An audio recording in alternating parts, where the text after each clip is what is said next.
guys, welcome to my space. In this video I'm going to be talking about smart contracts. I'm going to really try to explain this to a layman, someone that haven't heard about smart contracts before. That's the aim of this video, so let's just get into that. So smart contract, what is a smart contract? So if I should ask someone to define a smart contract, you could easily say a smart contract is a contract that is smart, slightly right, but then your definition won't be totally complete if you don't actually talk about what actually makes it smart. So what actually makes it different from every other paper contract out there? Normally a contract is just a set of rules that is bounding two or more bodies together, right? So what actually makes this particular contract smart? So in a very simple explanation, it's just a contract that is self-executing. So normally if you have a contract over a land, you definitely have a legal body backing it, you have a third party, right? But then a smart contract don't have a third party. You just have the contract and then the two or more bodies that are involved in this contract.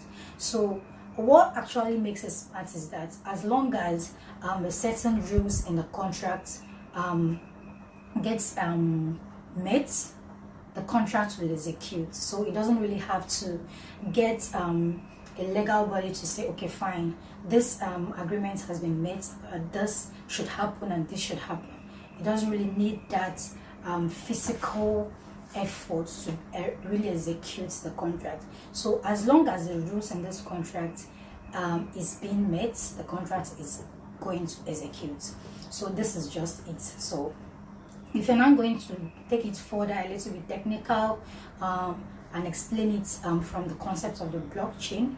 So a smart contract is basically this set of rules that we talked about is now in a code form. So you don't have functionalities written in code form and then instructions written in code form, such that a contract is just basically a smart contract is just basically a set of rules that is made up of a collection of functions and data types. These are what actually set out these rules on the blockchain. So and this smart contract, just like you have your normal paper contract on the paper signed by a legal body, this smart contract is actually hosted on the blockchain, is deployed on the blockchain. So these functions and these logics and these rules are actually on the blockchain, right? So as long as the rules in this contract are true, as long as they are met, this contract will execute. That's basically it. So as and smart contracts on the blockchain have something we call an address, right? So as your paper contract has, let's say the address is the paper, so you're accessing this paper, you're accessing this rules, this agreement. So for you to access a smart contract on the blockchain, you need to have something you call the contract address. Just like if you want to go to your friend's house today, and you don't just walk out of the streets and then walk out and start going to where you don't know. You really have a street address, you have a house address, right? So for you to be able to access smart contracts, you need to know the contract addresses. So it's when you get to these contract addresses that you'll be able to access the functions and the data types that are in this contract. So because it's actually only when you get to your friend's house that you're able to access the living room, the bedroom, and all of that. So think of it that way. So when you get once you want access a smart contract, you need to have the contract address before you're able to call the functions in the smart contract. So calling the function here is similar to you accessing a living room, opening the door and getting into it, or accessing the bedroom, opening the door and getting into it.